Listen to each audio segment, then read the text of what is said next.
Hello everyone, welcome to another episode of Inspire and Inquire. Of course, I'm your girl Regina, and I'm so happy to have you on board with me with this spiritual journey. It's definitely been a great experience so far. Thank you to my new subscribers. Thank you for all the support and the love and the questions and the likes. Really do appreciate it, because I see that I'm not alone and that my inclination was correct. You know, we are all kind of trying to search for something greater than ourselves, and sharing this journey really has helped me to continue it, for one, and I'm glad that it's helping some people to start their journey and continue on their journey as well. So today we're going to look at a verse that I love so much. It's Matthew 9:29. Then he touched their eyes and said, "According to your faith, will it be done to you?" To me, that is such a powerful verse, because it really puts the onus on us.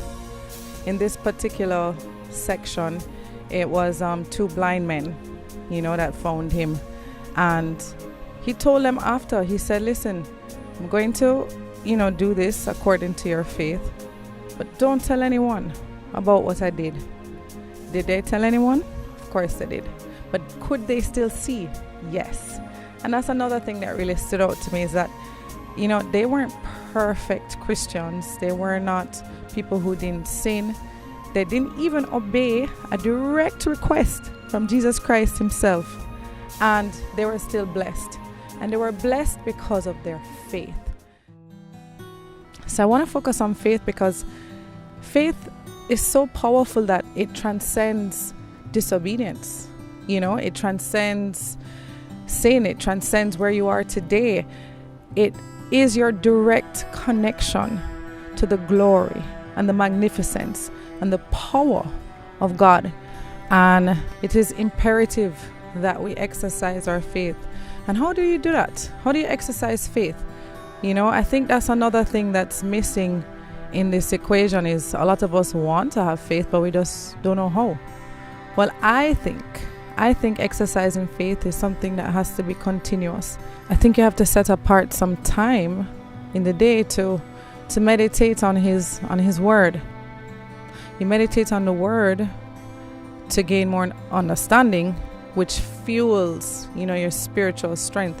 And then the stronger you are spiritually, the easier it becomes to exercise your faith, to actually have faith and not just belief. So you have to build it up. And just like a muscle, if you're not working it, what I say, if you don't use it, you lose it. Same thing I feel like spiritually. Like you have to be constantly gaining that fuel, that spiritual energy, and you do that by focusing on God, putting your attention to God, reading about God. You know what I mean? And I think you'll get stronger. So I think that if you start as you are, with the wrongs that you've done, with the doubts that you have, you will transform, into your higher self. And I don't think one comes before the other. I feel like it's a simultaneous growth. So good luck. Your activity for this week is to try and set aside some time, like pencil it out in your calendar, where you will focus on God.